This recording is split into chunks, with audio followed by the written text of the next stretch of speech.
Good morning, good afternoon, good day to everybody who may be joining us out in the universe, and happy to see all of you all. Welcome to Creating the Futures board meeting for March of 2019, which is unbelievable.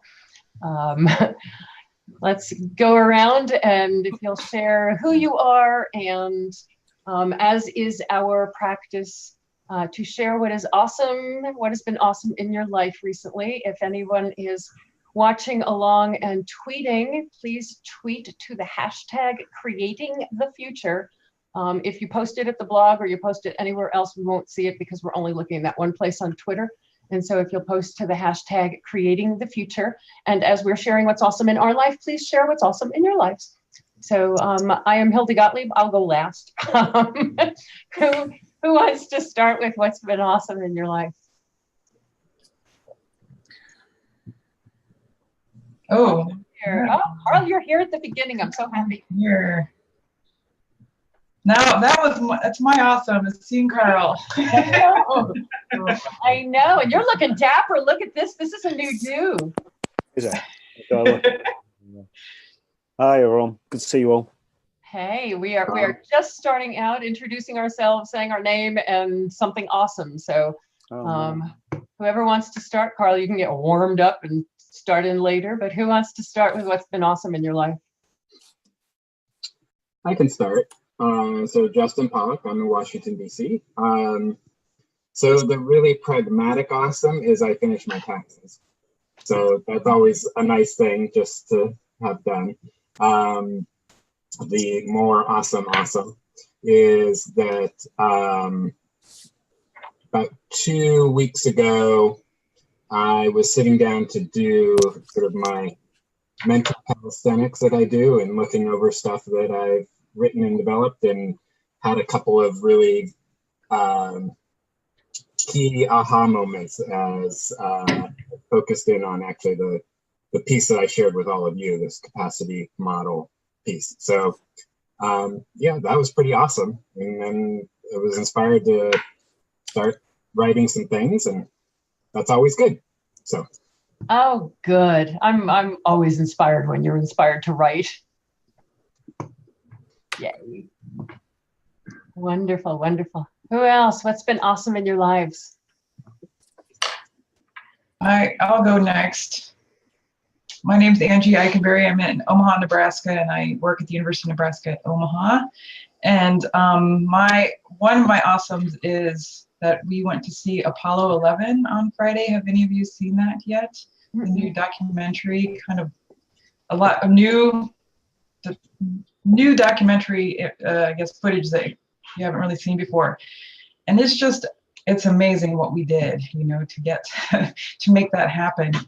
So really, yeah. So I just think like there are awesome things that we can do if we set our minds to it. And that movie really shows it in spades. And then my other personal awesome is that the snow is melting, and maybe it will be the last of the snow, I hope. I'm really hoping. And it's good to see all of you. So I'll go next. So I'm Carl Wilding. I'm based just outside London in the UK, and I'm Creating the Futures European representative when Angie Eikenberry isn't here. My awesome is a personal one, and that is Christmas I started running again. I got into running for the first time in 40 years about 2 years ago, and I just started again, and I managed to do a half marathon in 2 hours and 3 minutes, which I'm dead pleased with. So, Good job. Yeah. Wow. Awesome. No wonder you're looking so good there, Mr. Wilding. It's agreeing with you. Ah, cool. I lost you for a second then. Yeah, life is good. Awesome, awesome, awesome. Yes, absolutely. For anybody that may be watching, Justin texted us a note that he's going dark for a moment so that he can eat, because apparently nobody wants to see anybody eating ever. But that's okay. So thank you. Rebecca, what's going on with you? That's awesome. Hi, everyone. Rebecca. I'm in McCall, Idaho, and we have a Second Sundays concert series at our free community concerts in our very teeny town. We're actually resource rich in a million different ways. So last night we heard an extraordinary classical guitarist named Tomas Rodriguez, and I suggest you YouTube him if you would be interested, as he brought in so many different original sources of music from Africa, South America, and he talked throughout. So there was no handout of this is the songs I'm going to play. He gave us the narrative as the on-ramp to each piece. And it's pretty wonderful to get to go to a concert like that. If you have any sense that I live in a really, really small mountain town, and this goes on every month here, so. Wow. Oh, it sounds wonderful. It sounds wonderful. Scott must have loved that. He did. He was in awe of how far this man could stretch his fingers across at least 6 frets. Wow. Wow. Wow. Sort of like a 5-octave thing. And Dimitri. My awesome. Hi, I'm Dimitri Petropoulos. I'm in Tucson, Arizona with Creating the Future. And my awesome is all around searching for poppies, searching for flowers. The wildflowers have been blooming like crazy. We've had a ton of rain and more rain scheduled, and we're in the desert. So this is like, some of it is normal, but a lot of it is not. We ran out on Saturday, I should say, to see if we could find some wildflowers. And the place we went didn't have any. And we ended up at Kitt Peak Observatory, which was in that area. And it was just amazing to be up at 7,000 feet looking out over valleys and clouds and whatever. And there was still some snow up there. So pretty neat for this far south to still have, there's still snow on the mountains around Tucson right now. So that my awesome is being in nature and being able to have flowers. There was more adventures with flowers, but I don't want to bore you to death with flowers. That's my awesome. That is awesome, and it was awesome. And I'm Hildy Gottlieb with Creating the Future, and I am in Tucson, Arizona, and more flowers. The weekend was a delicious mix of nature and people. We spent time out searching for wildflowers with my best friend. We got to have 2 delightful dinners with amazing people, and got to we just spent a lot of time with people that we love this weekend. So that was really, really pretty awesome. It all just sort of filled your heart. So yeah, it's pretty nice. We don't often get to jam that much. Saturday, we actually had 3 different times with 3 different people that we love. And so we don't normally get to do that. So that was pretty fun. Pretty fun. And the flowers are beautiful. So we should probably share photos of the flowers, but then we'll completely bore everybody. They're like, all right, it's flowers, we get it. So today, diving in, I also have to say that one of my awesomes is I've been really excited about this particular meeting. Not that I don't love all of our meetings and love to be with you guys, but we have been talking theoretical, pulling together what kind of structure will carry Creating the Future's mission forward. We've been talking about this for a long time, and we are at the point where we're building it. And to actually start the practical conversations using the catalytic thinking framework, but the practical conversations of what does this thing need to do and be, and who'll do what. And so I've just been very, very excited for this meeting. So you guys are another one of my awesomes.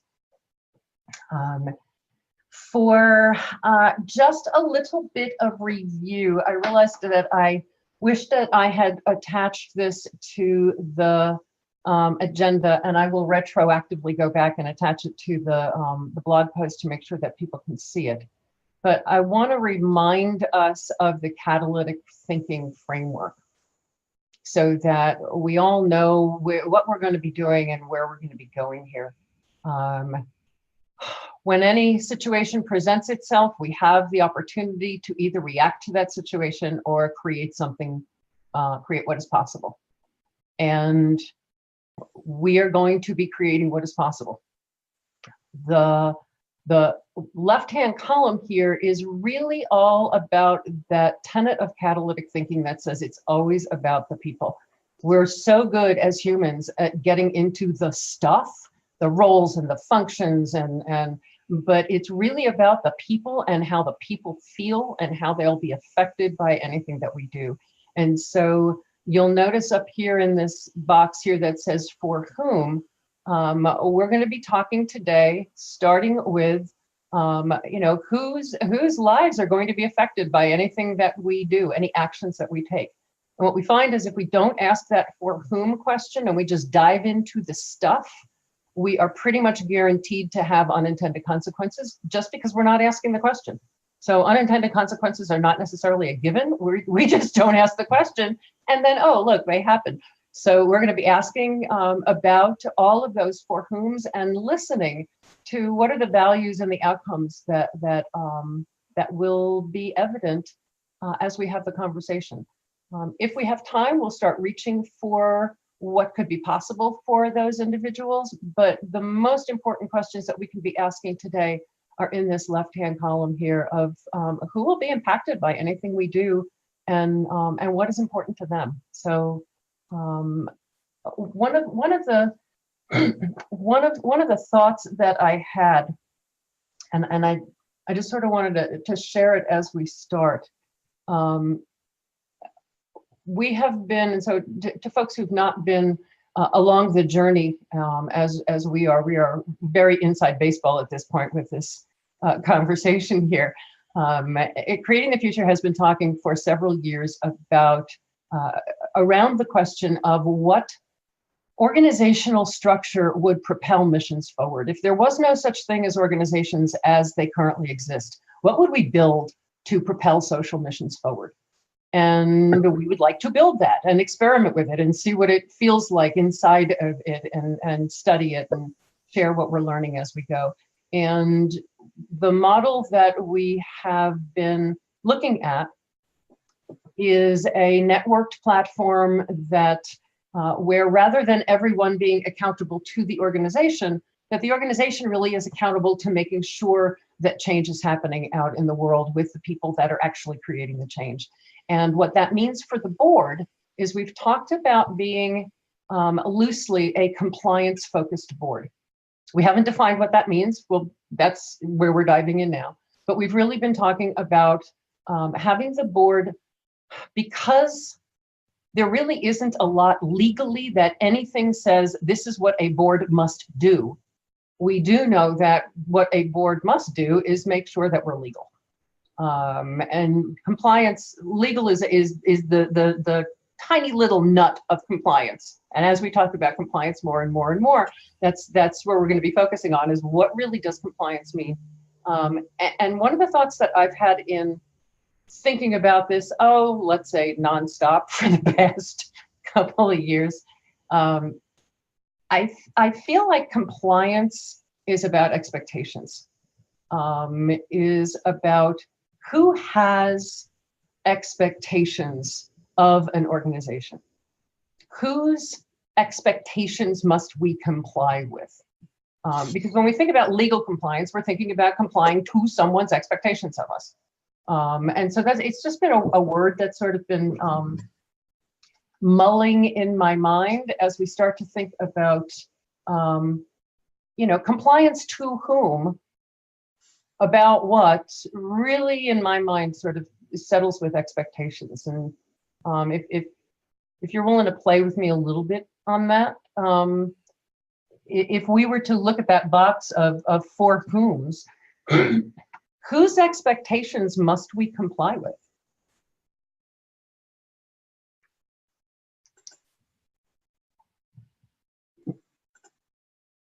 And I already kicked it off with state law, federal law, the IRS. Let's get them out of the way. Those are the bare minimums. So I guess, as you are, Hildy, sort of riffing off the idea of compliance, that I'd like to add a sort of a nuance to it, which really is more about, we're complying with commitments. So it's really sort of asking, because that's risk is really the failure to meet a commitment. I mean, that's what it is, and which I think has a lot to do with people's expectations.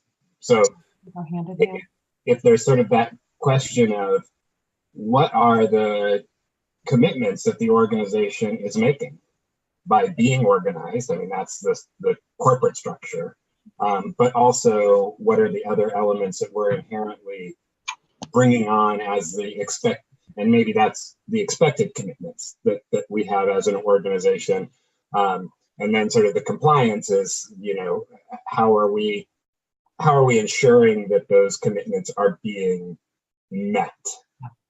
That's there. So I don't know. I mean, that's just sort of how my brain thinks about it. And it also thinks about it. It also has, to me, a more human element to it, because humans make commitments. It's a human thing to make commitments. It's not really human to comply. And certainly when we put those two together, it's like, that feels a little icky. Yeah, that's why expectations felt better to me as well. And I think they are. Their expectations and commitments. I think those go hand in hand. I like that. So whose expectations are we complying with? Whose commitments? Who are we committed to?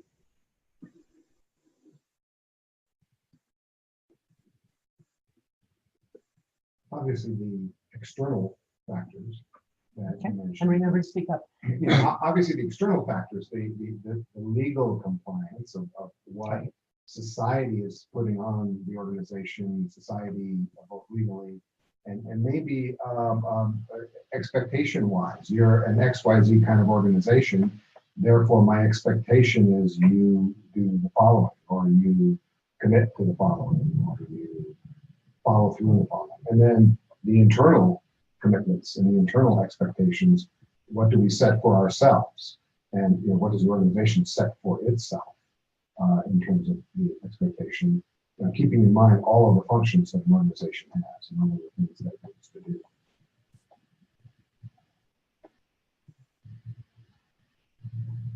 Yep. Who within that? So if we're looking at external expectations, people outside the organization, and I don't necessarily like outside and inside, because we're really not talking about something that has walls around it. We're really talking about a permeable membrane that is networked out in the world. And I guess what I meant by that is expectations that come from generated by ourselves. No, I get that. I get that. And I'd like to go into, like, who are those outside? Okay, so who? So some of those are simply the entities around which the organizational structure is defined. So what I mean by that is, by opting to be a 501c3, and so we first have at the state level a corporation. So by opting to be a corporation, in this case, I assume it's incorporated in Arizona. So there are commitments that need to be met with regard to what the requirements of being that legal entity are at the state level. And then likewise, so that's actually not the 501c3, that's whatever the state is calling this kind of for benefit type organization.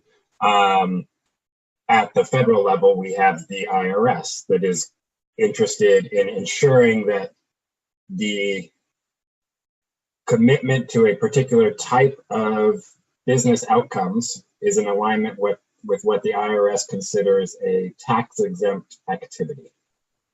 I mean, that's, again, sort of the specifics. So I think at the basics, we have that, which is we need to ensure that our commitment to do something that's considered beneficial and tax-exempt, that's the obligation we have to the IRS, as well as the annual financial filing obligations to sustain status. And then likewise, whatever is sort of the parallel at the state level, which is what's the paperwork requirement in terms of forms and such like that to sustain the corporate entity, what fees, may be associated with that, those types of things, is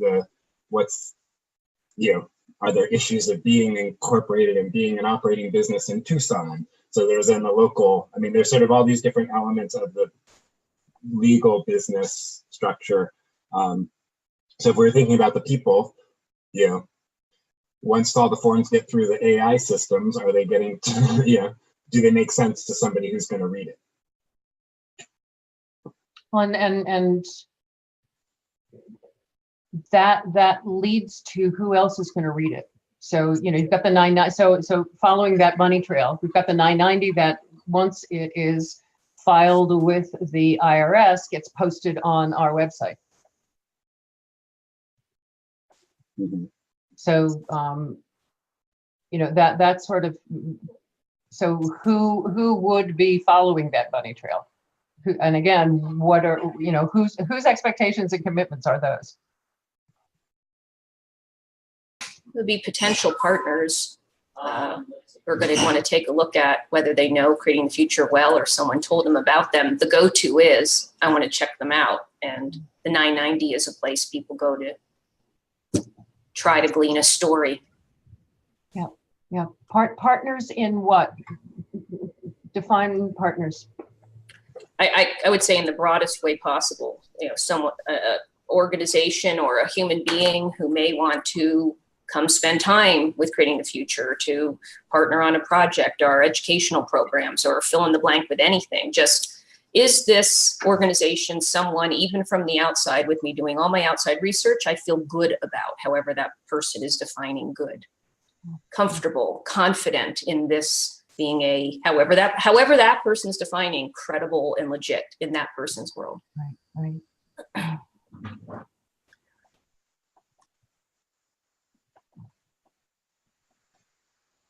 Who else? That sort of raises, as we've been talking about funding, in a partnership way. I think there's clearly expectations and commitments to our donors, funders, and anyone providing financial support, and then anyone providing any other support, resource support, volunteering, being part of.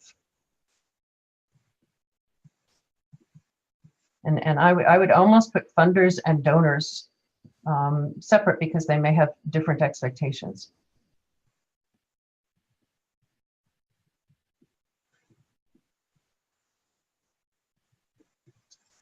Just sort of as a small side note there, we know journalists and news entities look at those 990s when they're curious about doing their research. Oh yeah. Which again could sort of extend out to anybody who is potentially doing research around the work that the organization is engaged in. Yeah, that's big. And considering that we are hoping that more and more people will take a look at what we're doing and do some research. I think that's big, Justin. Yeah. Whomever is going to be on this future state of the board. Yeah. Who's going to say, sign me up? Yes. Yeah. And that sort of leads into, Dimitri was talking sort of internal, external, employees, contractors, vendors.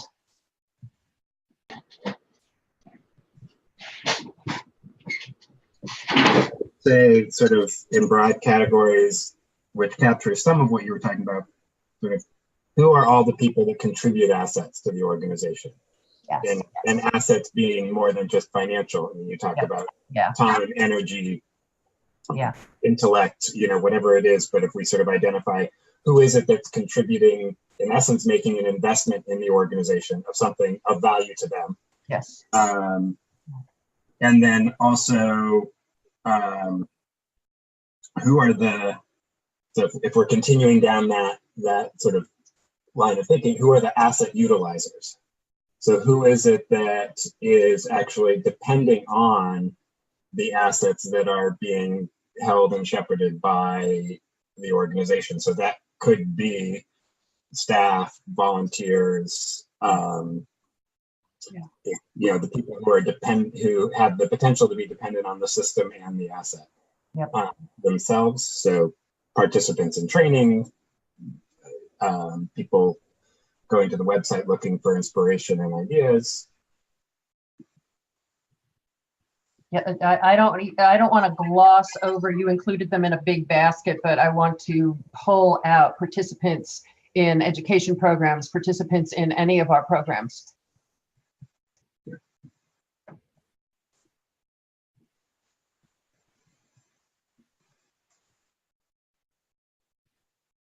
You know, one of the many people with whom we hung out this weekend was someone who happened to be in town. We've never met in person, has been in our Facebook group for consultants. And we know that that group has very specific expectations, and that we have made commitments to that group to nurture. And so I think that there's a big piece there, Justin, in the participants in general. Thank you for that. And when Justin, you had talked with research around the organization's work, it's even anyone who's out there doing research, and there has to be a different way, or I want to find a different way to structure toward mission. Where are the examples in the world? Yeah.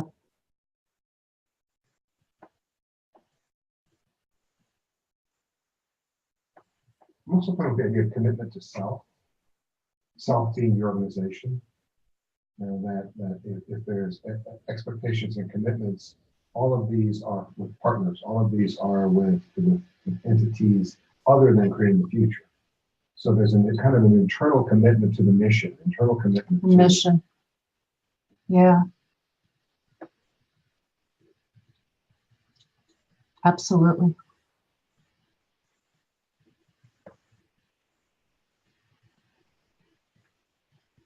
Maybe I can jump into just a thought that maybe I hope doesn't side rail us too much, but I was just thinking about a lot of what we've been talking about seems to be reacting to, it sounds like we're kind of reacting to what other people expect, or, and I'm wondering if there's a way to think about it in a more, I guess, proactive, creating those mutual expectations, commitments. I know there's certain limitations to that when you get to state, federal, IRS, but that, reacting to those expectations sometimes I think has gotten us into why we sometimes are limited in what we can achieve. Yeah. So reframing that, I don't know, somehow. Well, and that's exactly what we'll be doing. Exactly what we'll be doing. The next question that we're going to be playing with is, okay, if all of these people have expectations, what are those expectations, and what's important about them? If somebody who has, for instance, the IRS may have an expectation that you don't mess up. Okay, if that's what they don't want, what do they want? So flipping that question, Angie, to looking at each of these and saying, what are their expectations, and what do they really want? So why don't we let's dive into. I've been so mindful lately. I just need to share with you all a lot of what we talk about, especially in our education programs, is the fact that we in our modern language, at least in English, we frame so much in the negative that we mean in the positive. And so it'll be like, don't forget to, rather than remember to. And we're constantly in this negative framing. And one that has been gnawing at me, and I hear it come out of my mouth, and the minute I hear it come out of my mouth, I want to pull it back, is why don't we? When what we really want to do is let's. So let's dive in, rather, why don't we dive in? The why don't we just, so I just, you had your aside, Angie, I had my aside. So let's talk about some of these. What are the expectations? Let's do what appear to be the easy ones first. The IRS at the federal level, the state law, at the state level. And Justin, there are no local laws, at least not that we know of, not that our attorney has made us aware of. I shall put it that way. But what are the expectations of? Let's start with the gods that everyone seems to bow down to, the IRS.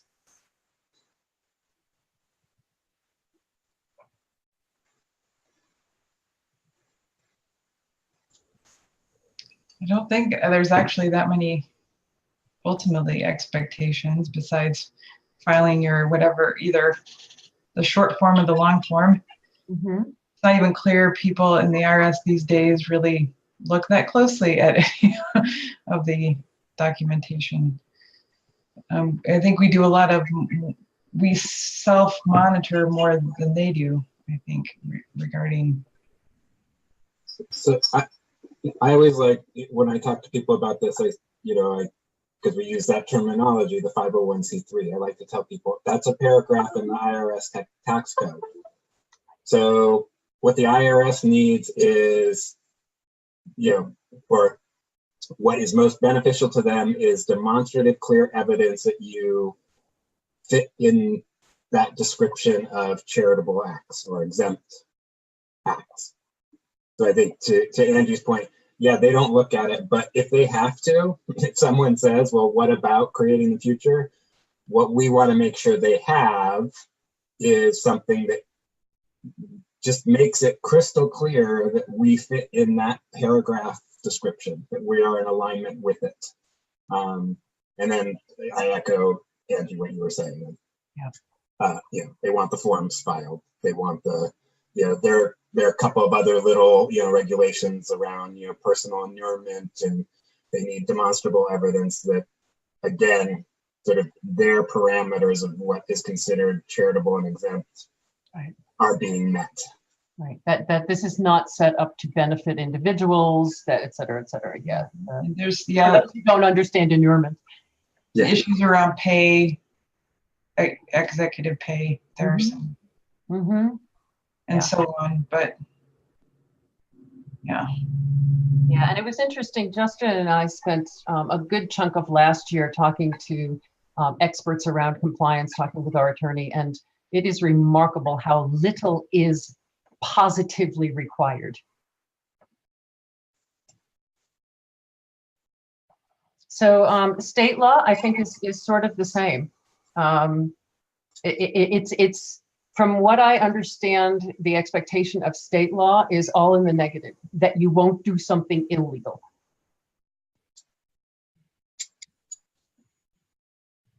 There's an annual filing, just like there is with the feds. So part of their expectation is on X date, they're going to see this form with a fee, if there's a fee, filed, proving you're still a corporation, that you're still complying with corporate, their version of corporate rules. You have a board meeting, you have, whatever that goes on. I'm also thinking that in both of those cases, they are central locations of data that anybody can access about the organization. So you could go to the state corporation commission and you can type creating the future and it will pop up as creating the future and you will see that it exists. Same thing with the 990. So they are, it's not their expectation, but it's others' expectation of us for them, that information will be there and they can access it. Yeah. So there's an element, actually, going back to what it sort of triggered, I think, in connection to also what you were saying, Dimitri and Angie, around when we make the option to incorporate, we define the corporation through the articles of incorporation and the bylaws. And so I'm making an assumption that, the Secretary of State is going to want to know that an organization is in compliance with its articles of incorporation and its bylaws, meaning that it's following them. Because if there's it's sort of like we have some basic rules, and part of those basic rules are you need to set up your rules. And so it's sort of a stretch, but it's kind of saying there's an expectation on this by the state that you will set up some rules for how you organize your organization, and you will ensure that you are in alignment with those expectations. And interestingly, with no legal requirement to file your bylaws, so they don't know if you're in compliance or not. When they do know is when you're in court and they ask you, do you have your bylaws and were you following them? So it's sort of a retroactive thing that happens when you mess up, and when you wind up in court, that's where, so I think the expectation is very, very, very real, Justin. I'm also thinking about the state has a requirement of a minimum number of board members. So they expect you to have that minimum number of board members, which in Arizona is one. The board member. Yeah. So you do file your articles of incorporation. Part of Yes. incorporating, is filing, annual filings, but the initial incorporation is you have your articles of incorporation. Yeah. Well, and that also leads to some of the stuff that comes under that broad heading that you were mentioning, Justin, that demonstrative evidence that you actually fit the paragraph. If you only had one board member, the IRS would not be happy.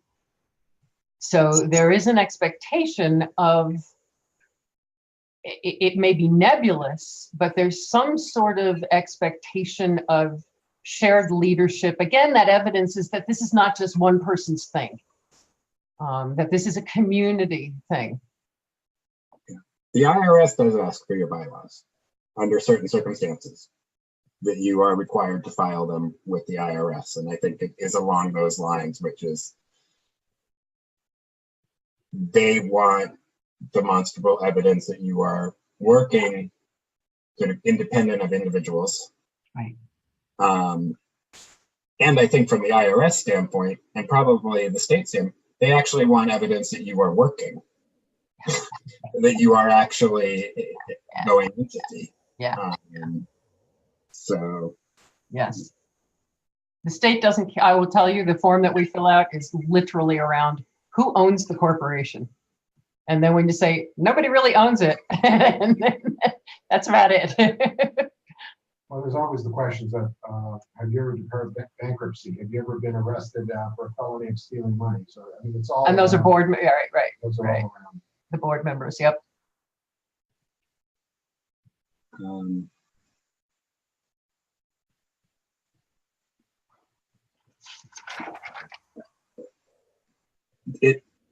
It does strike me that for the most part, these entities that we're talking about are relatively straightforward. Very much. And they actually, I mean, I know I use commitment, but I do think that in this realm, it is really a lot more of just compliance with what they ask for. Yes. Yes. It's neither, well, to me, let me be very clear, to me, it's neither interesting nor that complex if you're straightforward about it. You know, so you know, I think that there is again, you have to come at it, I think, a little bit from the negative side, but they want to make sure you're not gaming the system to claim something that you're not, you know. But I would assume they would rather not have to bust people and catch people. They would rather just go forward and let it be. Yeah, I agree. So then let's move on to we can parse it, or we can, I liked the way that you talked about, Justin, people investing in the mission, contributing their assets, which could be foundations, it could be donors, it could be people, volunteers, it could be people sharing in kind, it could be people who are sharing who they are and what they have with the organization. We can parse that as we need to, but people sharing assets to invest in the mission. I really, really like that phrasing, Justin. What are our commitments to them? What are their expectations?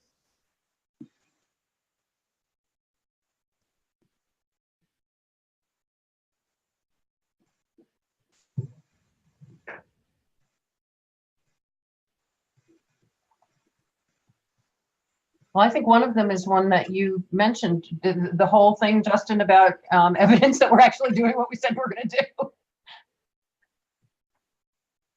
Yeah, so I mean, I think there's the obvious one that should be noted clearly is whatever we claim as an outcome is being advanced. So that's the ultimate return on that investment of asset is that it's contributing to an outcome that's clear, agreed upon.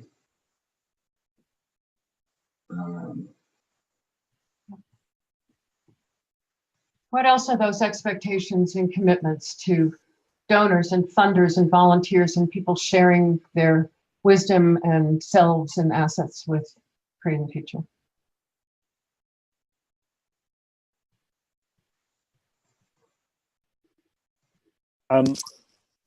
So it's a really interesting conversation.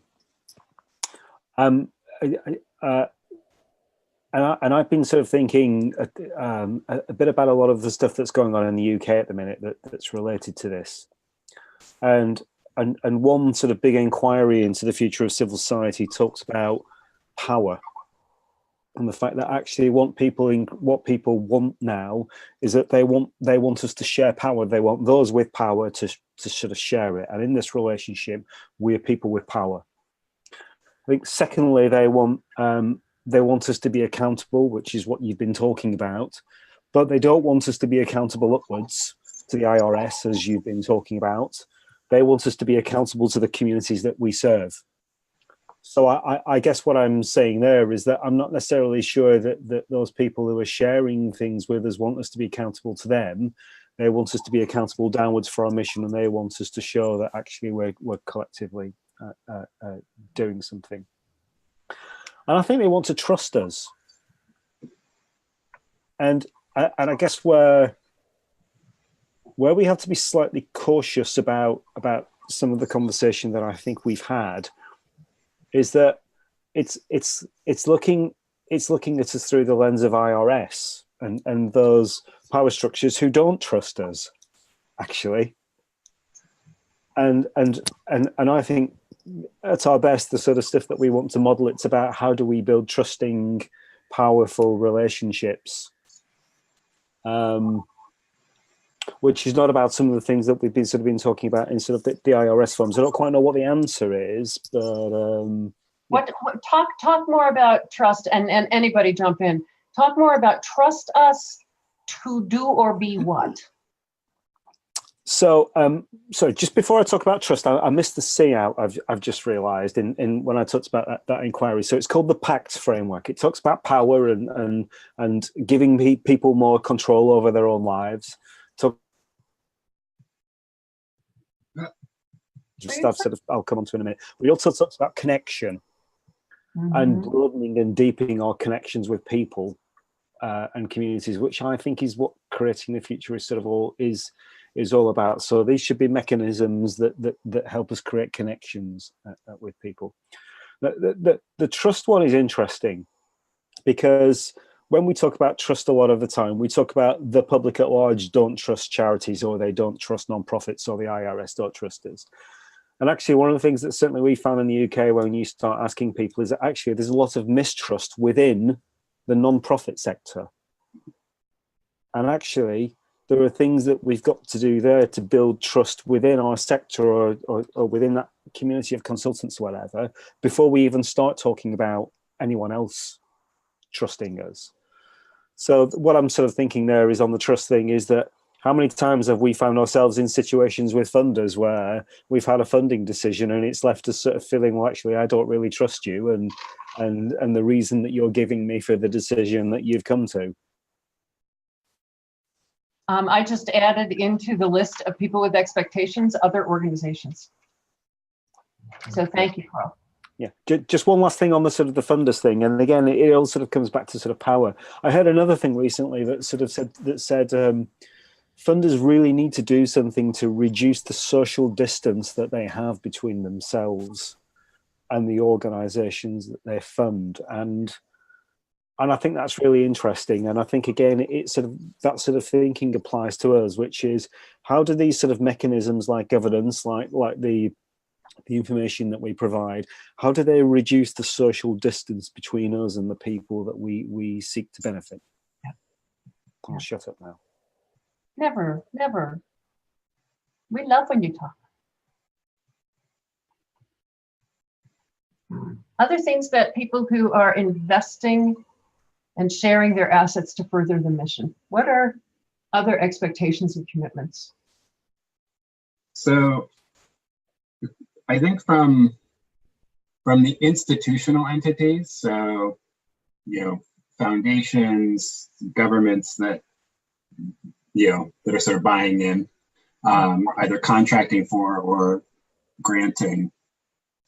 And again, I'm very cognizant of what you said, Hildy, in terms of the negative framing, but I think this is another one of, they will trust that you won't burn me. So this idea that, particularly I hear this when I speak to people who are in government, they're like, we're audited nonstop, 100% of the time. If you screw up, we get hit, we get dinged. So what they want to trust is that as much as it is, yes, they want outcomes and they want those to be effective and efficient. They don't want you to burn them. You don't want that. Don't be a black mark on us because you screw something up. And I think that's, with what Carl was saying about funders who don't have trust, that I think is some of it, is they don't trust that you're not going to screw up. They don't trust that you're actually going to fulfill what you say you're going to fulfill for whatever reasons there might be, but either they don't have confidence because they don't know you, they look at a track, whatever it is. So I think there's a strong element on the institutional side. We don't want you to burn us. I think for others, for donors, contributors, the volunteers, the in-kind folks who the blemish isn't the issue. I mean, if I donate to an organization, I'm not concerned that I'm going to be brought down if something goes wrong with them. What I hear people really say is the crux of it, particularly people who are giving financial donations. Are you effective and efficient at advancing your outcomes? Are you best in class? Can I understand how you do your work so I can judge if it's worthwhile for me to invest in you because of what I want to see done in the community? So I think that's the effective and efficient I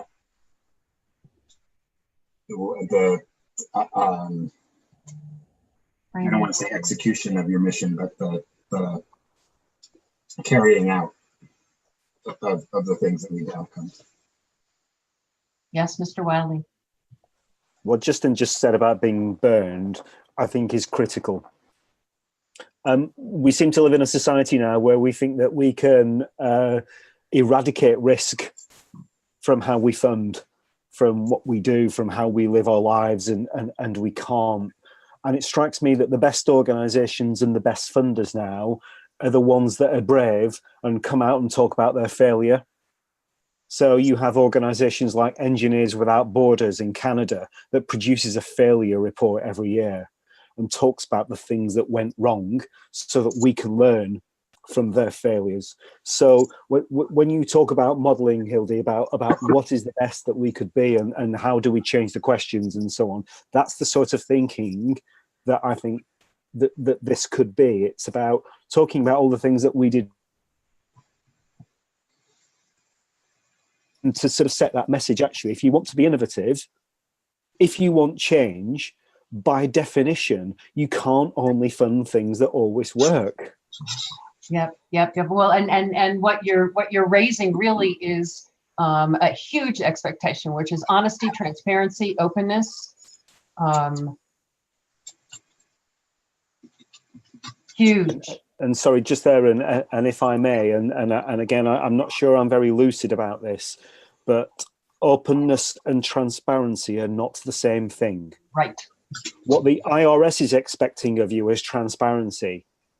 Right. That will get you so far, but I don't think transparency will build trust. Right. Openness will build trust. They're not the same thing. Yeah.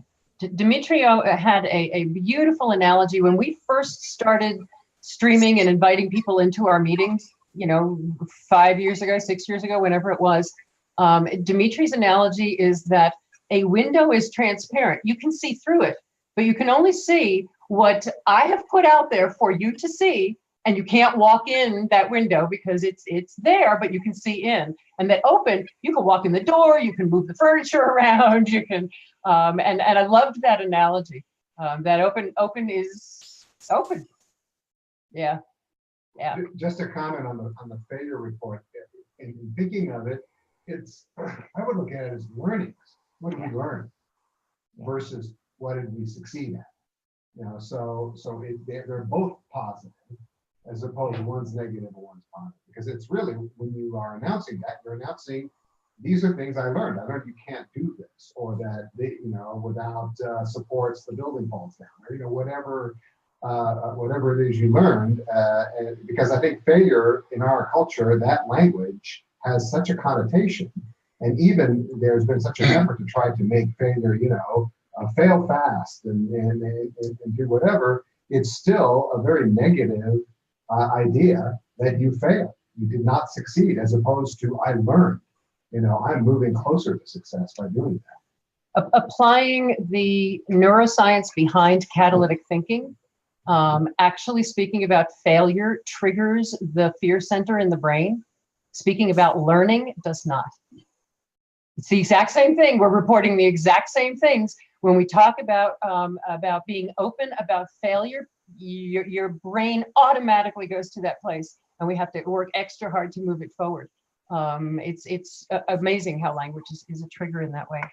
One of the things that you mentioned, Carl, was connection. And I want to go back to that. And I like, Justin, the separation of the institutional versus the individual, because while an individual donor may not necessarily have an expectation of connection, of personal connection, they appreciate the personal connection.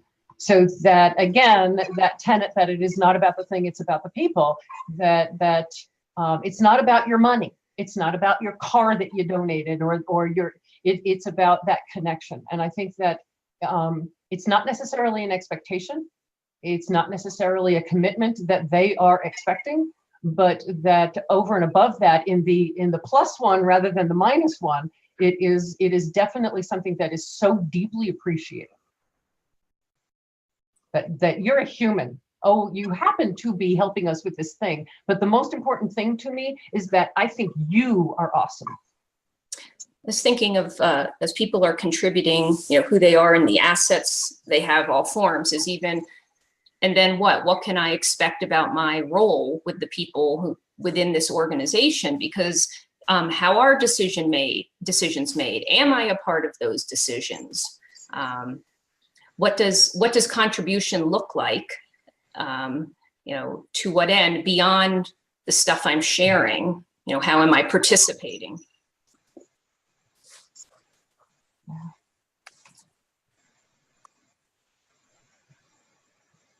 What other expectations do institutional contributors, investors have, foundations specifically?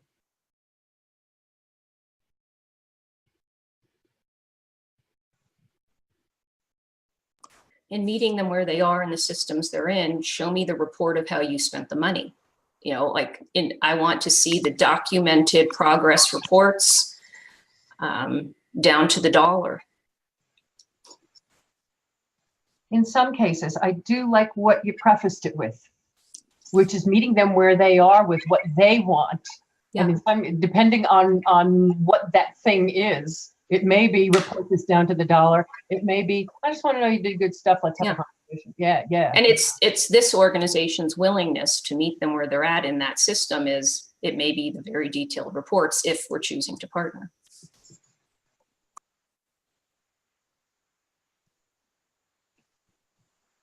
And I think Rebecca is completely right there, but if I'm going to follow our catalytic thinking approach, do we change our assumptions?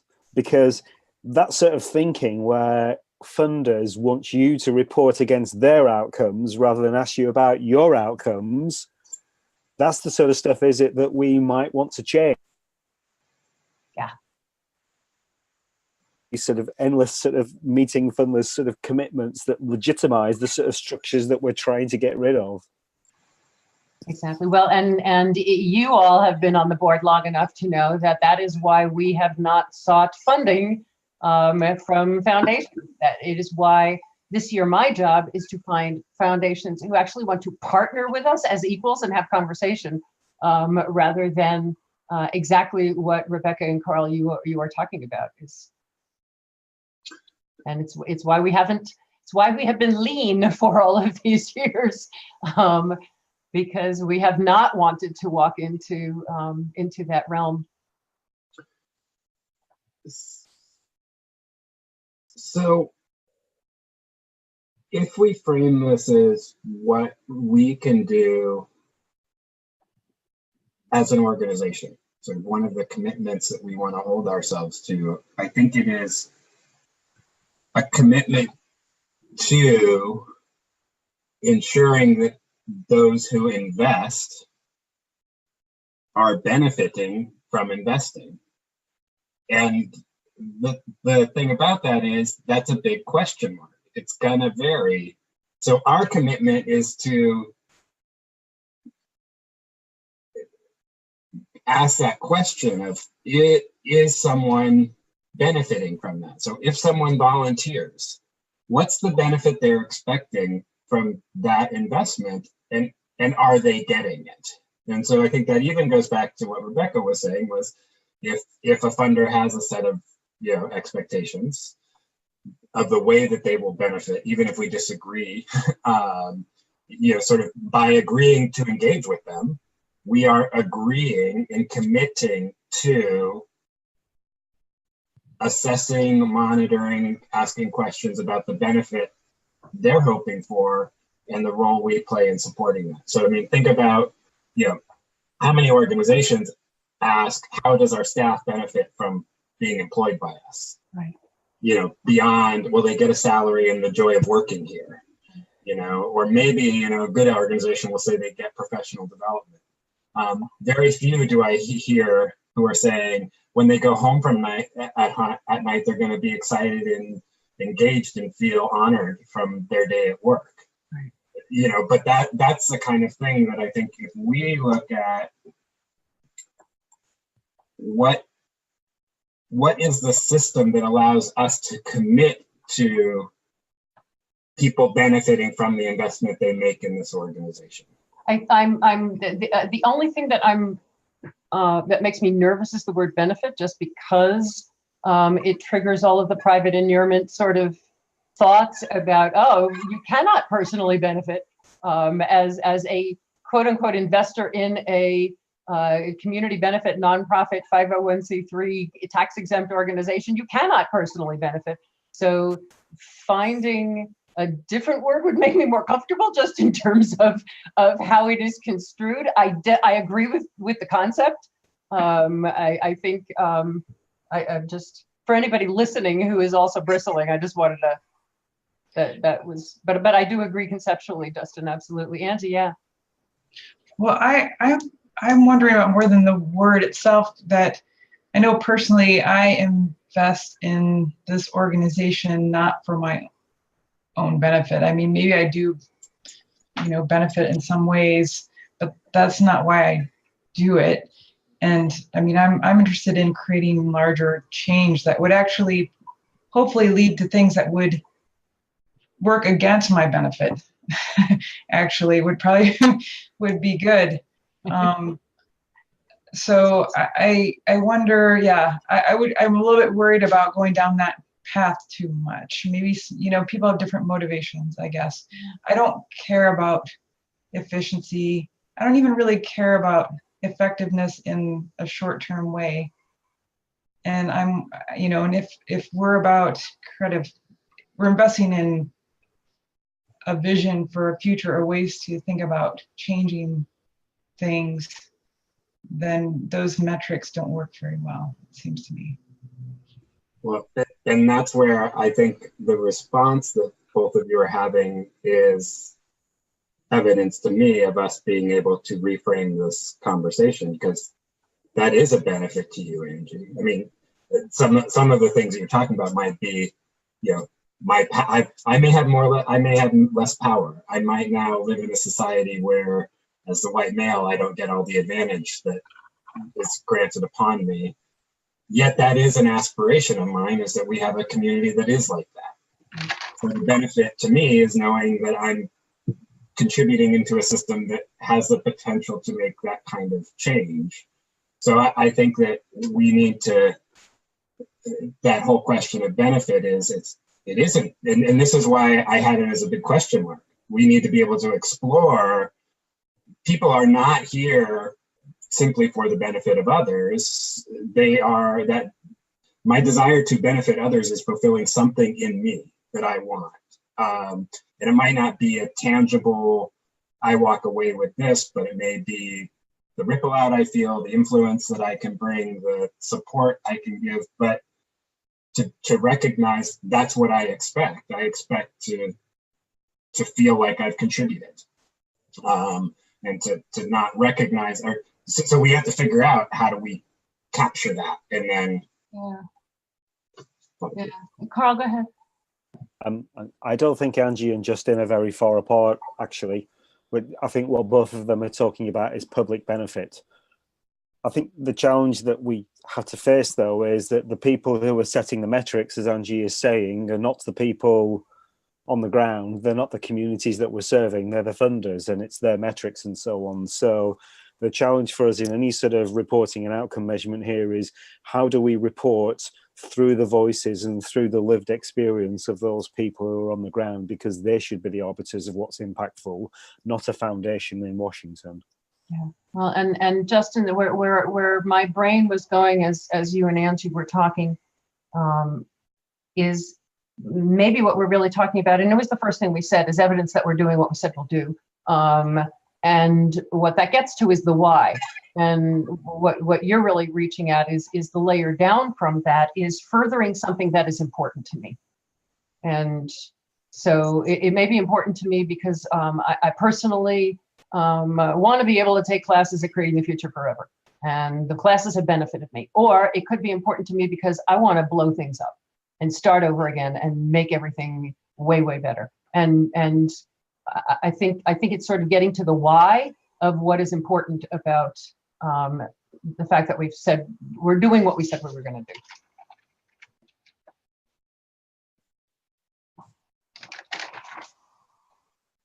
We'll keep moving on this one. I'd like to move along to partners and potential partners.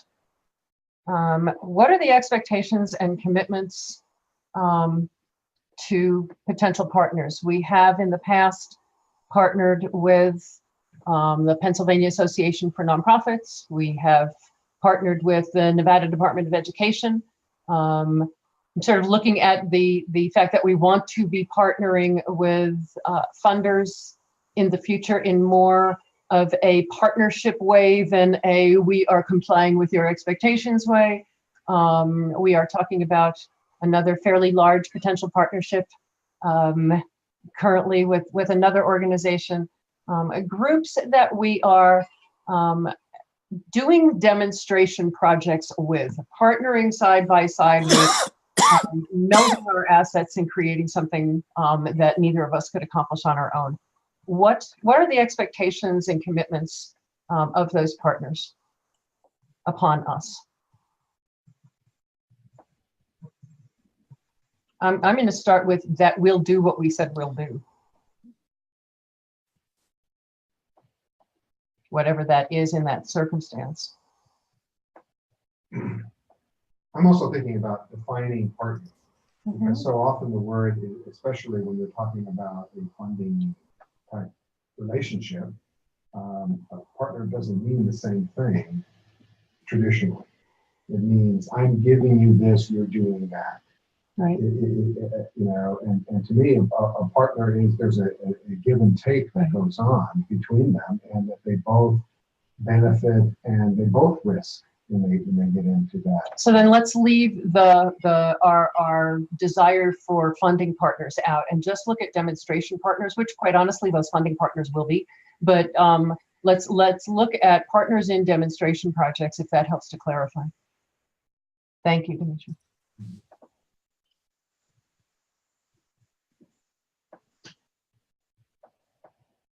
Oh, Carl, we can't hear you. Sorry. When I think about our situation here at the moment, I think the first thing that sort of funders almost want you to be now, to coin a phrase, is catalytic. They want you to unlock time or talent or resources from somewhere else because they recognize that they can't do it on their own. But I think funders increasingly are thinking about the scale of the social economic problems that we're facing now, and I think they're increasingly conscious that they can't solve them. And I think the second thing, just thinking out aloud, Hildy, and again sort of challenge me here, is I heard an expression a few years ago that that the sort of the funding model works on this idea of pump priming. You know, we'll fund a demonstration project, we'll pump prime it, show that it works, and then we'll get someone to sort of take over and scale it up and sort of make it work. And someone said, but the landscape is littered with rusty pumps. So I guess I'm almost sort of challenging this sort of this question of demonstration. I mean, this idea that we'll demonstrate that something works and then some partners elsewhere will sort of take it on. And I just wonder if we need to, I just wonder if the expectations of our partners have changed a little bit in the last couple of years, where we seem to be faced by bigger problems, so that demonstrating something works in the hope that someone else will scale it up. I just wonder if we need slightly different language, but as per usual with me, I don't quite know what the solution is. Yeah. Well, and when we're using that phrase, usually what we are talking about is our experimenting together, applying catalytic thinking in a specific circumstance. So for instance, what we did with the Nevada Department of Education was looking at what happens when you apply catalytic thinking to systems-wide change throughout the entire education system throughout the state of Nevada. Experimenting to say, here's what it would look like to apply catalytic thinking to that. And the demonstration part of that is then what we do with that afterwards is to show and share everything that we've learned from that, so that others can scale it however it makes sense to them from the thinking. And so when we're talking about demonstration projects, that's usually the way that we're thinking about it. And so I appreciate that the clarity of language. When someone is thinking of playing with us, we want to do something fun together. We want to experiment on something. We want to apply catalytic thinking. We wanted to see what it would look like at NCBO if we applied catalytic thinking to the strategy you are using moving forward. And then we would like to share what we learned from that out in the world. What are the expectations of those really on the ground partners, not someone who's feeding the money into it, but on the ground partners? We're going to do something together. What are those expectations? What are those kinds of commitments?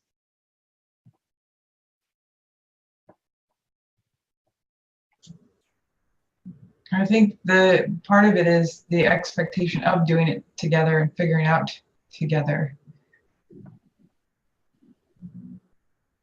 Yeah.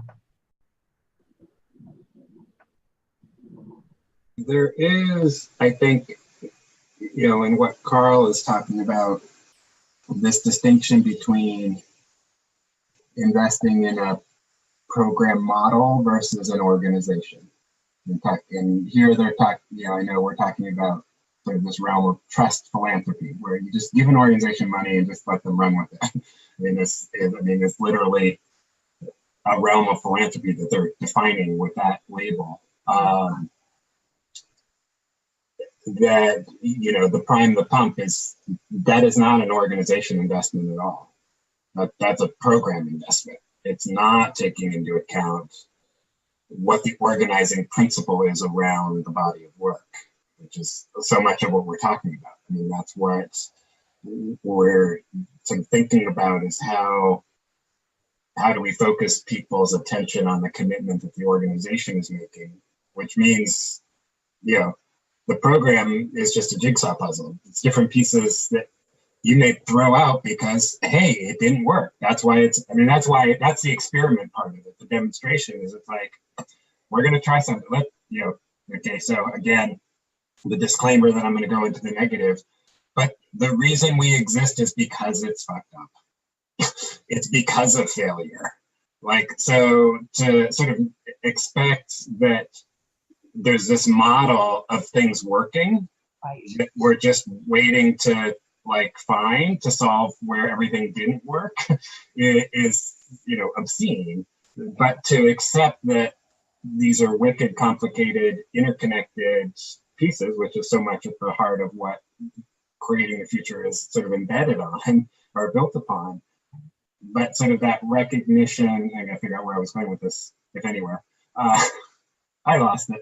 Sorry. That's okay. It'll be back. It'll be back. But again, what we're not talking. Let's focus on the partners that. So we have partnered with the Nevada Department of Education cooperatively on a program that together we built the program and executed the program together.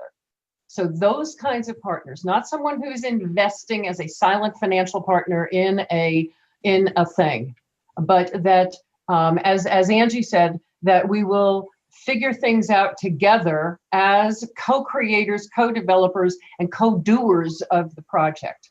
If we were doing that with another entity, if we were doing that with whatever entity, pick one, if we were working together with independent sector to shift something in the sector, what would the expectation of that potential partner be of us? Can I jump in just to build on that and what Justin was saying? Because it occurs to me there are two things, even though we have to do it together, each partner is coming with different kind of expertise areas. And so I think that's important to think about. And then the other thing is, we're talking about experiments and working in the context of failure, but we also know, we've done catalytic thinking. We know it works in a certain way, right? Like there are certain results that happen when we use that approach. And so and having some assurance that you will eventually get somewhere that is not going to be a failure is also important, especially when you think about partners. Like I'm thinking about, our Nova hat that, we have limited resources. There are skeptical people that come to the table. At some point you do have to have some assurance that something will be achieved or people won't even want to begin, Yes. That catalytic thinking will create the results that we say it will. At least some kind of results. Like you don't know exactly, right, what will come out of it, but that's an important thing. We need to trust the process. Back to the trust, I guess, things that we've been talking about earlier. So I guess there's something, and I wrote this down a little bit earlier. We were talking about outcomes, but I do think it's also the values. Yeah. So some of it is, if we profess a particular perspective around how we see reality, that our values and actions. So again, we're making a commitment to live those values or to ensure that what we do reinforces what we say we value. Huge. And I think, and that's fundamental to trust, because if you say one thing and do another, trust is not built. Justin, you said something earlier, just had a little passing phrase, and I'm applying it and thinking about this in the concept of partnerships. And that you were talking about an employee who goes home and goes, wow, what a great place. I can't believe I'm working here. It's wonderful. It's fantastic. It's whatnot. I'm expanding a little bit on what you said. And that the organizations do that. That if they, if or whatever, that the entities that partner, when they aren't partnering or when they aren't together, they are that excited about the idea that they're partners. That it's bringing them as an entity that kind of a spark, energy, joy, and to me, it all revolves around the why. You know, why are we here? Why are we doing this? What is our, you know, our total outcome? Our outcome is not that we're going to be a $1 billion entity, you know, 3 years from now, but that we're going to have $1 billion worth of world change that takes place because of catalytic thinking, because of spreading that. So I was just sort of thinking about that sort of energy and excitement that you were addressing to an employee or someone, a volunteer or whatnot. And I'm thinking of it, wow, what if the partner has that same kind of energy and thought? Yeah, what that's raising for me is this. I like the word benefit here. Is that the expectation is that all of the partners, if it's 2, if it's 3, if it's 4, that their missions will be advanced, that it will benefit the missions of all of the organizations that are partnering.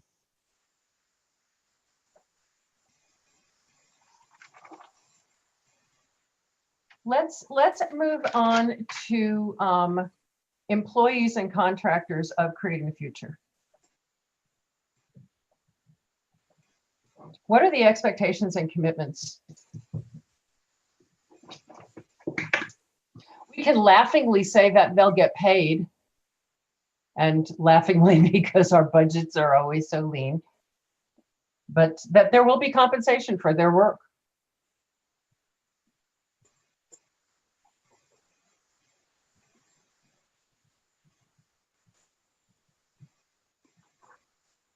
What are the other expectations and commitments that we're making to that are expected by employees and contractors?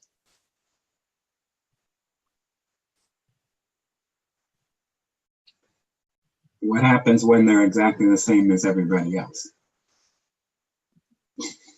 Well, I'm sort of looking at the list and I said, well, they expect that in working with us, they achieve outcomes, that they experience the values, that they are benefiting in the ways that are necessary for them. So one of those will be financial, but there may be that professionally and personally, it advances what they are wanting to do. Yeah.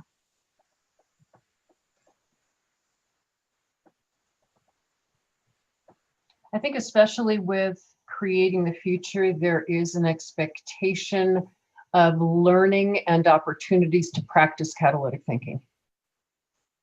I think with us specifically, that is.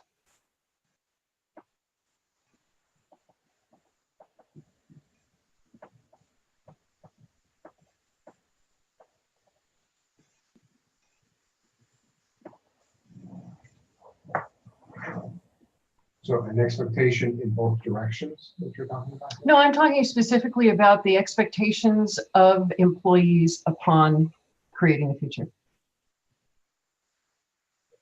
Probably it's being listened to, being, sort of being heard, being acknowledged.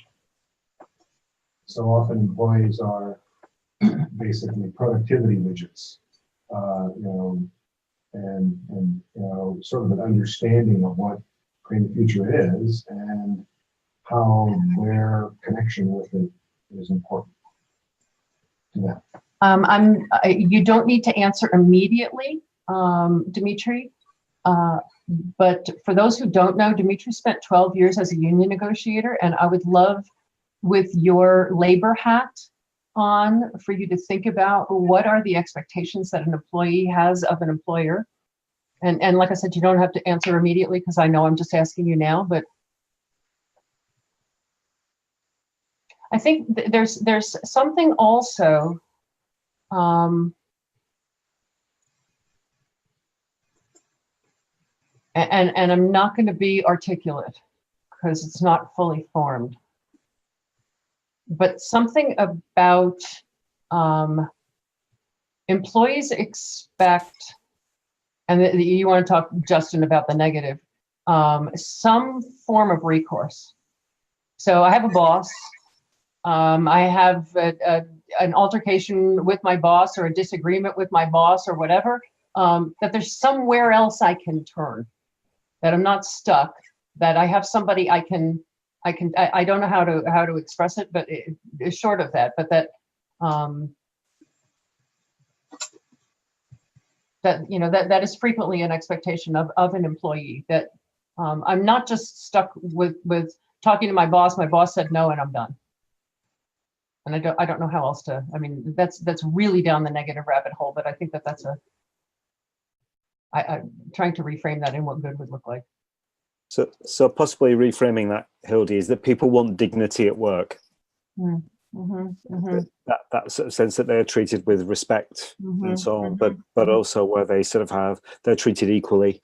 But if they have problems, there is recourse, as you say. I think the thing that I was going to suggest is that people want sort of meaning. They want to do work that is meaningful. Nobody wants to sort of spend a number of hours a week bashing bits of metal and thinking, well, all I did was sort of mean that the Earth is heating up a degree for a bit more quickly than it would have done. And they also want mastery. They want to be good at what they do, and giving them the knowledge and skills and sort of insight enable them to be good at what they do. I'd suggest that when you're good at what you do, that's one of the things that also gives you meaning, and I think people want that from work these days, presuming of course that those other considerations like money are taken care of. Now, given that, I think investment is seeing this relationship as an investment. So an investment in whatever the organization's mission is, an investment in my personal development, an investment in my personal happiness. So we're really talking about two-way investment. Right. That I think so often in workplace environments, there's a lot of lip service toward investing in the employees, but it's only a one-way kind of an investment. I'm investing in you because you're going to be better for me, as opposed to I'm investing in you because you being better for you, the picture really does make it better for you. But so frequently that's not what happens. And so having that, and I think Carl, dignity is a key word on it, and that sort of rotates around many different nodes there, because what defines it, many things define it. But I think that would be an expectation that an employee would have. And I do think that listening is a big part of it, being heard. The recourse thing you're talking about is being heard. Yes. So I think it's really important that there is a way, not only a way, but the feeling genuinely that you're being heard. And that there is communication in that sense going both ways. There needs to be a commitment from the organization to whoever, employee, contractor, that they have all the necessary supports and resources to be successful in whatever role, function, responsibility I am a part of or leading or any of that. All conditions for that success, I think, is on the organization in ensuring that it's a steady state of such. Oh my gosh, yes. So yes, to what Rebecca said, if you think about the innumerable instances where the reason we're not succeeding is because we fail to support and invest in what it takes to succeed. Just simply like, I'm sorry, you don't get that. You don't get that computer because we don't have the money, but here, do everything you need to do. Yeah, absolutely. I think you're right on there, Rebecca. I'd like to answer your question to Dimitri, Hildy, with something that Carl already answered, which is power. I mean, that's at the root, my understanding, that's the root of unions and organized labor is power. And to Carl's point about sort of this push now of re-understanding power, who holds power, and even what you were talking about. So my ability to have a grievance, it's actually efficacy. Do I have the power to affect Thank you. positively the experience, the world I'm living in? And in this case, the organization, my job. And so if we really bring it back to that, is to say what we want as people, because it's true for all people, we want a sense of efficacy and we want dignity in that efficacy. That's the one. And so that would be the expectation. I have power to influence this thing. Yeah, that's the word. That's spot on. And I apologize for not asking you, who are a labor lawyer by osmosis.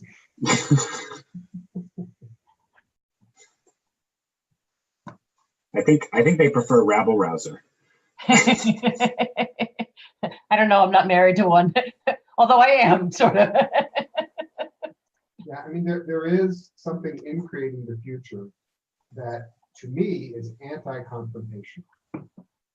And power dynamics in labor environments frequently are confrontational.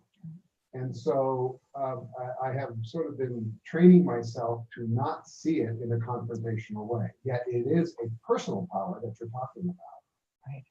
But in the labor sense, it ends up being a collective power. And it is a collective power that is frequently very confrontational because the power on the other side is not equal. So, you know, you butt up against a unwillingness to share power. And so it's an interesting way of shifting the thinking around what actually creates this power. Power to do what? So let's talk about the power. Power to get what I need personally and professionally, power to do the work I need. Talk to me about the power dynamic. Power to see that efficacy, justice, pay, relationship, all of that that would be normal in a friend's personal relationship is often not there in an employer-employee relationship. And so your power to have a life that is fulfilling is subject to other entities whose interests are not served by that or who don't care. And so the only way to maintain that power, get that power, may be to be confrontational. Right. So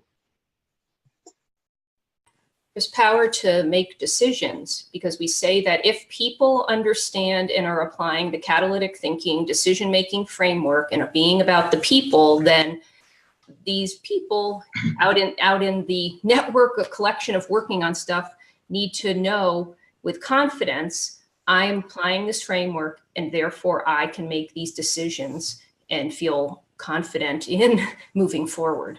Right. Yes. Yeah, what I'm sensing is that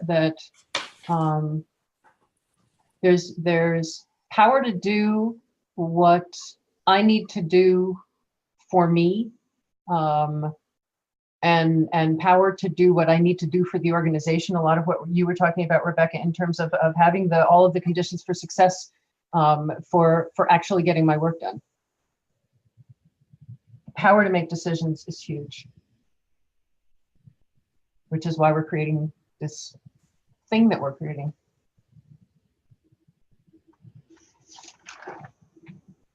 Carl, you're muted. Yeah, sorry. There's an interesting point here, guys, that this is about being something that, say, the commercial sector is not. It's about doing things differently.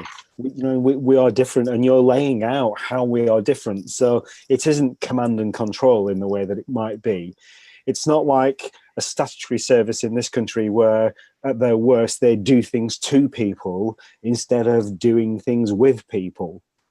That's what power is about in this context. It's, as you say, it's giving people power and control over their own lives and not doing things to them. It is that big walking the talk thing. That if, you know, how many organizations do we see that are walking or doing their best to walk the talk in community of just what you said, Carl, working with rather than working for, but internally you're working for us. There's a piece here that we've been talking about as we've been talking over the past year about what we see this thing becoming, this structure becoming, of who's working for whom. Are you working for the organization, or is the organization here to make sure you have what you need to do what needs to get done so the organization's mission is served? So there's again, I think that's a power thing. It's a bit like the big tech giants, the social media platforms. Facebook is the one I'm sort of thinking. Are we doing stuff for Facebook, supplying our data to them and so on, or are they doing something for us? Where's the power in that relationship? And my argument here is that as non-profits, as civil society organizations, we would take a very different approach. We would put data and power in the hands of the individuals, and then the platform would serve their interests, not the other way around. Want to build it? Tim Berners-Lee apparently is trying to now. Aren't those cooperatives? I mean, the model's there already for some of this. Yep. Yeah, absolutely. Yeah, and so you're talking really about shared power, cooperative power, collective power, ideally. We have a few more minutes left. Let's talk about participants in our programs. What are the expectations and commitments that we would want to quote comply with, or that they are expecting us to commit to and comply to?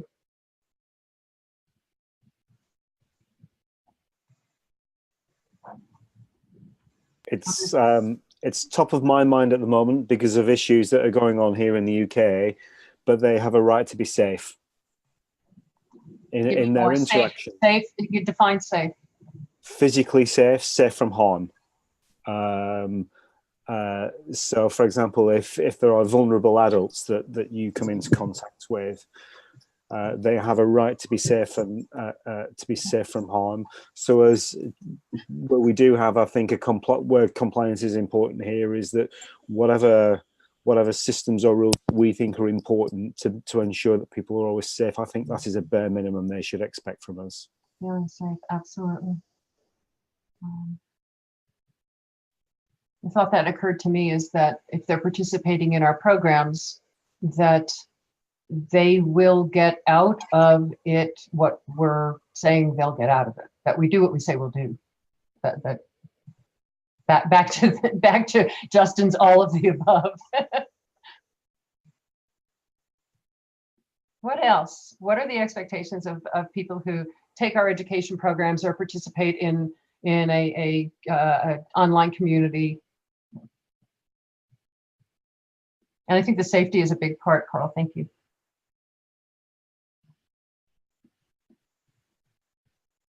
I kind of play with the idea of what happens when you're in a movement.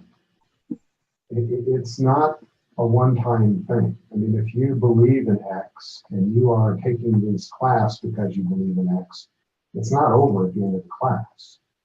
And when you're an employee, it's not over when you go home at 5 or 9 or midnight or whatever it is. So that there's a different expectation of relationship.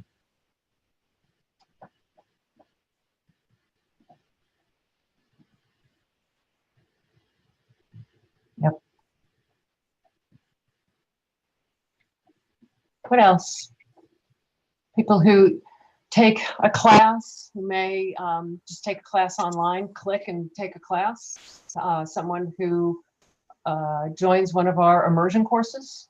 Someone who is in one of our online communities on Facebook, at least right now on Facebook. What are the expectations and commitments? So I think it's accessible and doable. Talk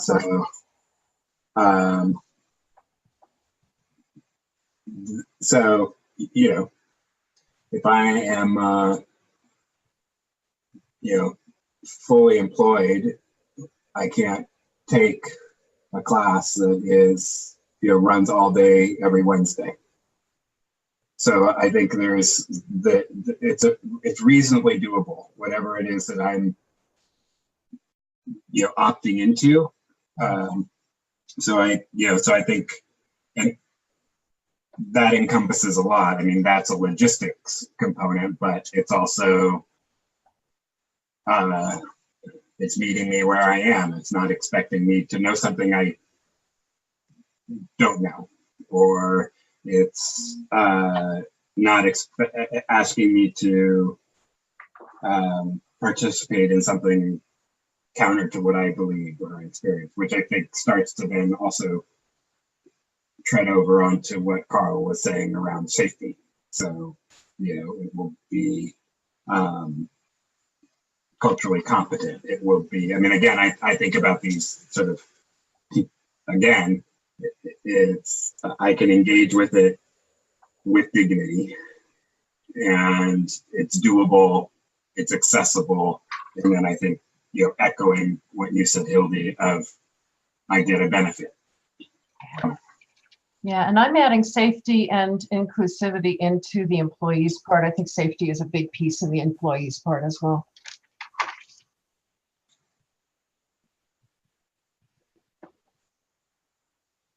I think the inclusivity is a big piece. Getting, I don't want to say getting bigger, gaining more attention of how important it is.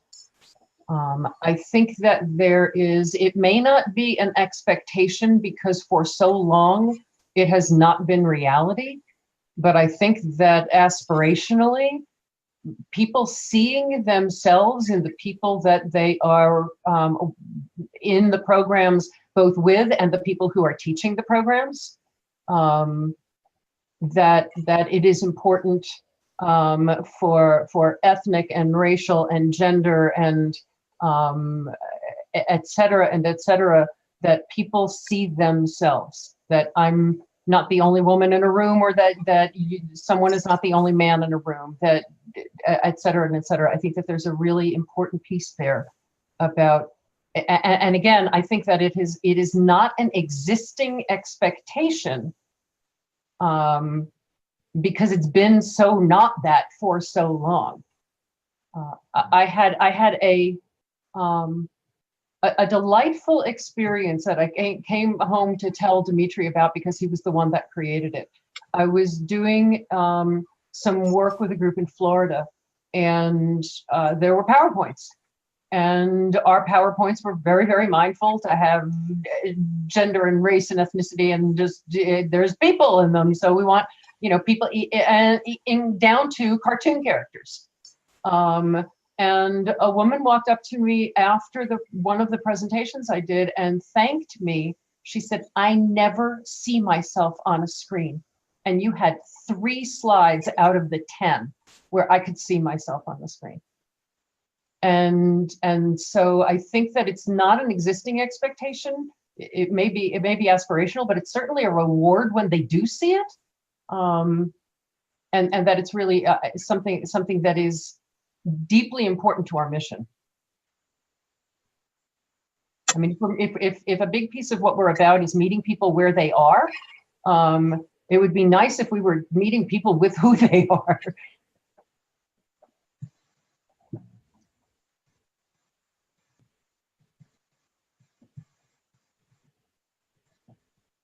Yeah, I'll just add, can I just add onto that, that maybe it's not a full expectation amongst the mainstream majority, right, white culture or what have you, but it should, I guess it probably is an expectation for the, for people that we're just not aware of, right? We haven't been paying attention to. We're blind to. Yeah. Yeah, and what's so interesting is in the story that I just shared is that it wasn't, the expectation is that she was not going to see herself. That it was such a surprise to her and so meaningful to her that she did see herself, that the expectation was actually a negative expectation. Well, and I think, Angie, on that is the expectation actually is there. It's just we're advantaged to being able to take it for granted that it will happen. We will see ourselves. That's just, so we don't even have to think about the expectation. We don't even have to think about the assumption that we have. And that's so much of the issues around privilege and advantage is it's the challenge of recognizing those expectations that you don't even codify as expectations. You just think it's norm. And it's not. The blind spots. That's it.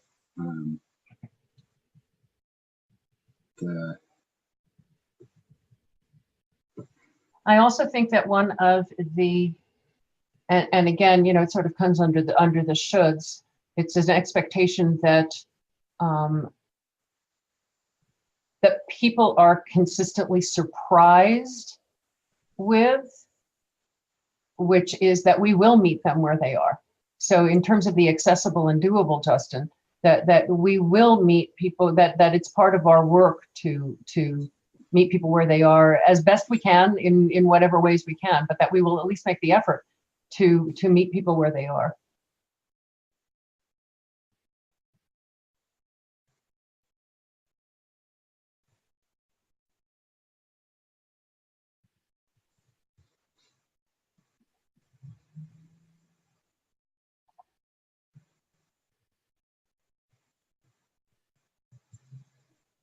Anything else that occurs to you in terms of expectations of the people who participate in our programs?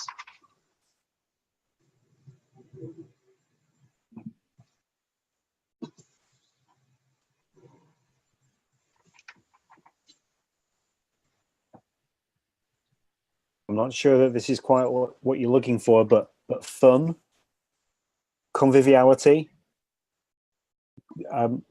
Sometimes, some of this stuff, it's so serious all the time, for very good reasons, but actually, people just want conviviality from voluntary action. It's one of the things that makes those connections that we sort of talked before, were just so important to sort of how we do things differently. Yes, sir. Yeah, the rule around here is if there's a whole meeting and I don't hear laughing, something's wrong.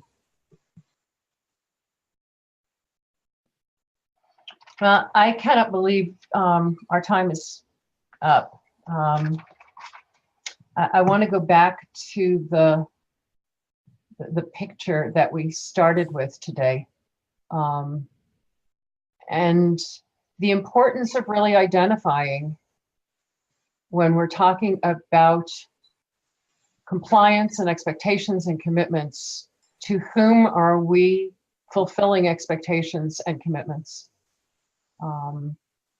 And really listening for, and we've been asking it and talking about it today, is through that lens of outcomes rather than what's wrong, values of what's important, why these things are important. And when we get together next time, we'll start looking at, okay, what does good look like for those people, and what needs to be in place for that to happen? What are the conditions that will lead to that? And that really gets into the meat of, if this is what good would look like, what do people need to feel? What do they need to have? What do they need to know? What do they need to be assured of? In compliance, I think one of the biggest conditions questions is going to be, what do people need to be assured of? What do they need to have and know and feel?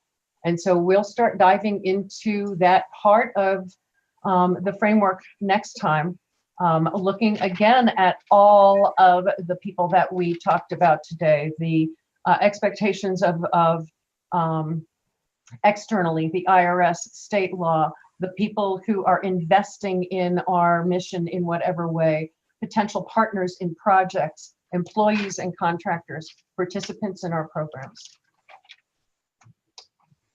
And that's where we will head. We will continue using the framework, and out of that will come the various roles and functions of what a quote unquote compliance-based board, and maybe I like going back to the word choice that we talked about at the beginning, and Justin, you talking about compliance being something that it is a negative. It's not who we are, and maybe what comes out of this is we find another word for what this really is, because it really is not who we are. It really is about creating conditions for success for all of these people with various expectations of what we are going to be. And so what I'm going to ask now in our last remaining time is that if you took some notes, take a look at them. If you've got thoughts that have been bubbling for you, and that we take some time to reflect and share what has been standing out for you. Maybe something that struck you in particular, an aha. Maybe something that you think we didn't talk about and might want to include next time. And let's share those. Mr. Wilding. So I'm going to kick off with your and Justin's point at the end about compliance. I prefer accountability. And he's blipping To out me, again. the way that we divide all our... You're back. So, the way that we divide all our groups up into sort of partners and funders and so on, that quite frequently I think their interests will overlap, and indeed they may be the same people at times. So I sort of almost wonder if sometimes we can sort of shorten that sort of process. And then I guess my final observation is that I think we need to be really careful that we don't end up trying to please everybody, because I think what I take from this discussion is that you can't, and that we need to think about who is the most important group of stakeholders that we want to be accountable to. And my argument to you, that's the communities that we're trying to benefit. And then I think that will lead on to those important questions about what's the best way to be accountable. Beautiful, thank you.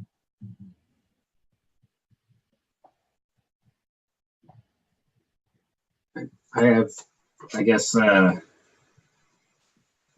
themes that really jump out for me in terms of, again, sort of this body of things that we're talking about. And I think it transcends even the 4 whoms. It's sort of this seems to be true, is that we're looking at, I think, systems that ensure, or a system that ensures at the values level dignity and efficacy. People are experiencing dignity and efficacy. And I think that really gets at the power issue there. And then there's a whole element of how you make that possible, but that's what we're preserving. There is the legal compliance. There are rules we have to follow, so we need to make sure we're following those rules. And then the other one, I think going back to what I had said earlier, is we have systems for determining benefit. We'll figure out the word, but which also ties into the power conversation too. But are we ensuring that there are systems in place to determine benefit, so then we have a systems of accountability that ensure that benefit is actually manifesting? And again, it's a big piece, but I know I'm sort of jumping ahead and thinking about what a board would look like. But those are the three things that really sort of the realms that we're talking about of the kinds of who benefits and how. Right. I always love the fact that your brain has to pull things together. Because I know the next thing comes out of that is always a graphic. So I'm always anyone else? Angie, Rebecca, Dimitri, what is standing out to you all? Rebecca, you want to go, or do you? I thought you were going to click that. You unmuted first. I was heading. You saw me. You had to unmute her. I guess just to add a little bit more to thinking about, especially Carl's point about accountability and accountability to beneficiaries, I think it's also in connecting to our discussion about, when we're even thinking about, when we're thinking about beneficiaries, who are those beneficiaries? And I guess talking to them directly about what they think and need, beyond just what we think about that, because we are limited by our own awareness and biases and so on. Yep. I just was thinking about just in a general kind of big umbrella of here's what you can expect, whichever human being you are in this entire world, and the power of also acknowledging, and Carl spoke to some of the current systems in which people may not even see that they've been operating in all their entire life. Command and control, stay in your box, you don't make decisions, and the power in us holding up all of those systems to say, all of this may feel very different because this is a different way of being, and here's what you can expect, and here is our commitment. And then yes, there is the subset that will be around the compliancy stuff, but that's not the overarching presentation of this framework of here's what we are about, and we just as much want to know what you are about. Yeah, I love that.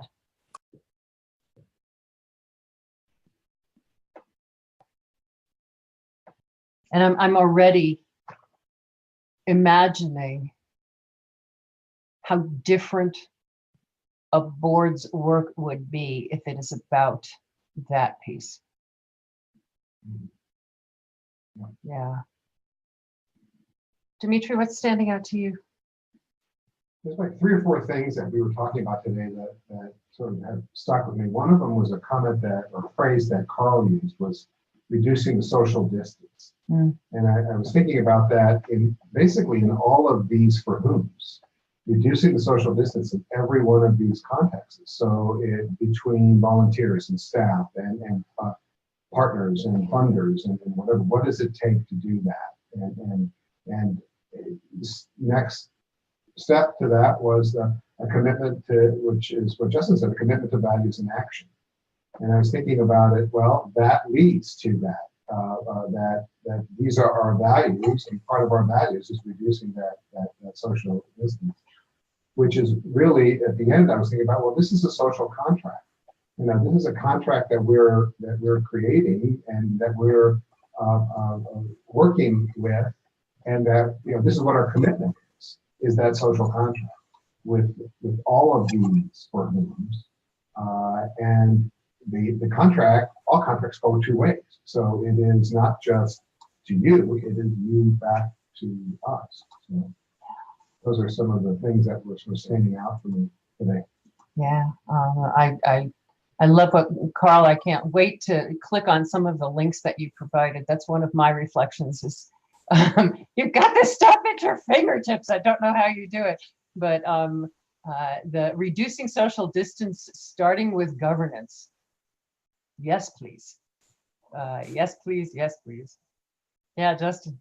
So sorry, but just in sort of this round of Angie and then Rebecca and Carl and that comment, what really is standing out for me, and we've talked about this before, but it's becoming so clear, is we're talking about governance or the board as a system rather than a set of actions. And it's always talked about as actions. Governance is actually a set of actions. You're going to decide this, you're going to, and that's the problem, to Angie's point, which is if we have a board deciding what the benefit is, well, unless the board is the community, you already have that social distance issue. And so what happens when we stop thinking that the board is actually that? So rather than the board being the gears of the engine, the board is the lubricant. The board is not making decisions about how it works. They're helping facilitate it working in a particular way, which really, speaks to it from much more of a systems perspective than a body of actions. So I'll stop there. Yeah, no, it's, ensuring that it is happening, ensuring that the systems are doing what we have, this body of stuff that we're saying we want the systems to do. And the question of who's watching over to make sure that, okay, you said you're going to do that. Who's making sure you are?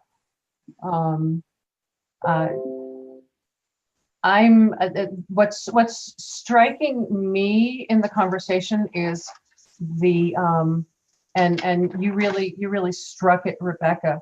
And we've all said it in different ways, that what's good for one is good for everybody. That what short of the legal compliance, which truly is the bare minimum, that this is about how we be with each other, and that how we be with each other is how we be with each other, and it doesn't matter who. And that's just really striking to me. I'm excited for next time. We will meet in April. Our meeting will be the second Monday in April on the 8th. I believe by then, Carl, your daylight savings time will have caught up with our daylight savings time. Here in Arizona, where we don't change clocks at all, we don't care where you guys go. It's always the same time for us. So deeply, deeply grateful to everyone, and we will see you next month, and hopefully we'll have a bigger room. I was socked in this month and could not do a lot of inviting, but I will urge each of you, if there are people who are curious about different ways of having discussions in board meetings, who are curious about organizational design, invite them. We will bring them up to speed. But if there's anybody that that you say, you know what, they would love to be in this room. That's what I do throughout the month is if I'm in conversation with somebody who's talking about something, it's like, come on, you'll enjoy this. And so I would urge you, and anybody who may be watching, I would urge you as well, to jump on in and invite others to join us. And we will see you all next month. Thank you guys for a great conversation. Thank you. Bye, everyone. Bye-bye. See you later. Hildy, we'll Bye, talk to Ro. you. We will indeed. Thanks, Angie. Bye-bye.